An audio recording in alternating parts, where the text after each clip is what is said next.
So yun po guys, and magandang araw po ulit sa lahat. So kamusta po kayo? So in this video po is pag-uusapan po muna natin yung takbo ng YouTube channel ni Pugong Biyahero. Yung isa po sa idol ko na charity vlogger ng Pilipinas. Dahil nga po sobrang natuwa lamang ako dahil in 30 days time from June 9 hanggang July 9, 2025 ay nagkaroon na po siya ng 30 million na views. Ayan po.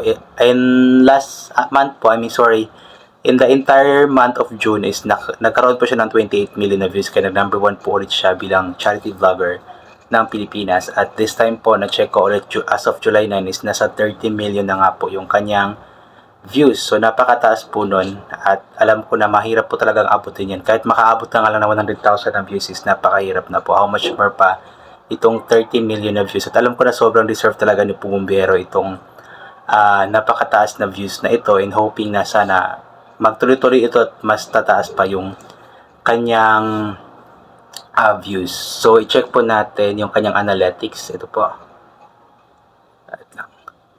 So, as of this moment po is nasa 3.9 or 3.94 million na po ang kanyang total subscribers. So, ilang kembot na lang po ay magiging 4 million na po ito. At sobrang deserve po ni Pugong Biyahero na makaabot ng 4 million na subscribers or mas higit pa dahil nga po sa kanyang walang sawang pagpaabot ng tulong sa mga kababayan po natin, especially nga po sa mga katutubo, specifically dito sa Mindanao po, sa Davao City. Alam ko na hindi lang hihinto sa 3.9 million or 4 million ang kanyang subscribers, at alam ko na mas tataas pa ito ng tataas. Ang kanyang total views naman, since nagawa po yung kanyang channel last August 21, 2016 ay nasa 1.3 billion na po. So napakataas po nun. Mahirap na pong abutin yun. Yung makaabot ka nga lang ng 1 million kung yung makaabot ka nga lang ng 1 million na views, na total views sa iyong channel is napakahirap na. How much more pa kaya itong 1.3 billion na talaga. So deserve talaga ni Sir Paul po ito, at alam ko na mas tataas pa yan. So ito po yung sinasabi ko na 30 million po. Ito po. Subscribers for the last 30 days, 50k. So in the last 30 days daw po is naragdagan ng 50,000 na subscribers yung kanyang subscribers. Then ito nga po yung sinasabi ko, kanyang views for the last 30 days. June 9 hanggang July 9 is 30 million po. So napakataas po nito. Last month po, in the entire month of June is naka 28 million po siya. Kaya po muli siyang nag number 1 bilang charity vlogger ng Pilipinas. At ngayon po 30 million, at alam ko na mas tataas pa ito. At lagi ko sinasabi ko nga dati na malaking factor po yung nagawa nila na parang drama serye na itinanan daw po si Ninita. Kasi yung mga videos po na iyon is napakataas po ng mga views. Yung dalawa nun ay I believe nasa 1.3 million yung isa, tapos yung isa 1.7 million na views. Tapos yung iba naman is almost 1 million na din po yung views. So napakataas po nun. So malaking factor po yung ginawa nila na parang drama-drama about sa pagtanan nga po kay Ninita. Kaya congratulations Sir Paul, kasi napakataas po, at alam ko na mas tataas pa ito. At sana is patuloy po natin suportahan po yung mga videos na ina-upload ni Pugong Biyahero, kasi especially wag po natin i-skip yung ads, kasi malaki po ang may tutulong nito para may chance na mas malaki yung papasok na revenue na maaari nga po niyang may tulong sa mga nangangailangan, especially nga po sa mga katutubo. Yung kanyang estimated naman na earnings ay tinakpan ko na po for privacy. Hindi ko na po yan isali. Kasi last time po, nung 2023 yata or 2024 is gumagawa po ako ng parang review ng channel earnings. Pero yun nga, sabi ni Sir Paul is wag na lang daw, kasi for privacy, at mahirap din po kasi yung ginagawa nila na nasa bundok pagsamantalahan, kumbaga. So wag naman sanang mangyari yon. So ito, i-check po natin yung last 14 days na na views sa kanyang channel. Mag-start po tayo sa June 26, 2025. So ayun po dito, nagkaroon siya ng additional na 1,339,101 na views. Yung taas June 27, 646,962 na views. June 28, 1,161,462 na views. Mataas din, 1 million. June 29, 1,095,204. Wow, taas. June 30, 810,646.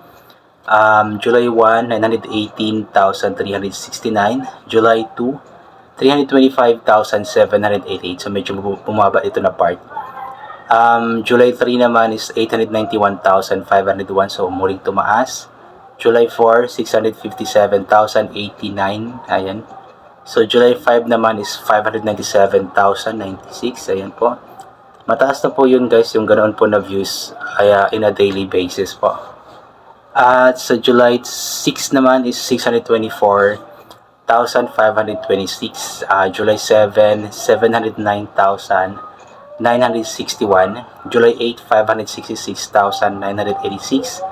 July 9, 376,223. So yun po yung kanyang kumbaga estimated na daily views from June 26 hanggang July 9. So 14 days po, 2 weeks na views po niya iyon.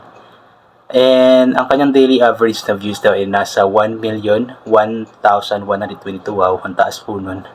1 million ang daily average na views. Galing. Weekly average na views naman is 4,130,840. Tapos, ang kanyang last 30 days na views nga po is nasa 30,033,673. At ang last 14 days na views po niya is 11,149,779. So, yun po, napakataas po talaga ng views ni Pugong Biyahero in the past days. Nung mga nakaraan, medyo bumaba po siya kasi parang medyo naglaylo yata siya sa pag-vlog dahil nga po sa kanyang health. So, kailangan niya pong magpahinga. At nang bumalik nga po siya, nagkaroon siya ng drama serye about ni Nita, pagtatana ni Nita. Yun nga po, muling tumaas po ang kanyang views. At malaking tulong po ito sa mga kababayan natin kasi yung mga kinikita kasi ni Pugong Biyahero, maliban sa nakakatulong ito sa kanyang sarili, sa kanyang pamilya, sa kanyang mga staff, ay mas malaki po ang naitutulong nito sa mga kababayan po nating nangangailangan, especially po sa mga katutubo. Kaya sana ipagpatuloy po natin ang pagsuporta kay Pugong Biyahero at hindi lang sa kanya kundi lahat ng PB team members po, Luzon, Visayas at Mindanao para makatulong din po tayo sa kanila. Inulit ko nga po, wag po natin i-skip yung mga ads na lumalabas sa mga videos nila para may chance na mas malaki yung papasok na revenue na maaari nga po nilang maitulong sa mga taong nangangailangan. So sa mga hindi po nakakaalam, dati po akong reactor ni Pugong Biyahero from 2022 hanggang 2024, mga November 2024. Pero yun nga, ipinagbawal po niya yung dahil nga po mga katutubo yung mga tinutulungan nila, tapos may iba po kasi na gumagawa ng reaction video na parang nagiging fake news niya, so nadadamay po tayo. Kaya ipinagbawal po ni Sir Paul. Pero ito pong channel review is okay lang po ito kasi hindi naman po ito galing sa channel niya mismo. I mean, hindi naman ito content mula sa channel po niya. Ayan. So yun, I think hanggang dito na lang po itong gagawin ko na reaction video. Inulit ko nga po palagi na ugalin po natin magdasal, magpasalamat sa lahat ng mga bagay na ating natatanggap kahit na di po natin ito hinihingi. Kasi nga po lahat ng mga bagay na meron tayo ay kaloob sa atin ng ating Panginoon at wala ang mga bagay na ito kung hindi dahil sa Kanya. Then yun, always bring payong, kapote, sombrero or anything na pwedeng maging protection sa katawan kapag lalabas po tayo. Then always take vitamin C para ma-boost ang ating immune system. So once again, thank you po, God bless and bye for now po.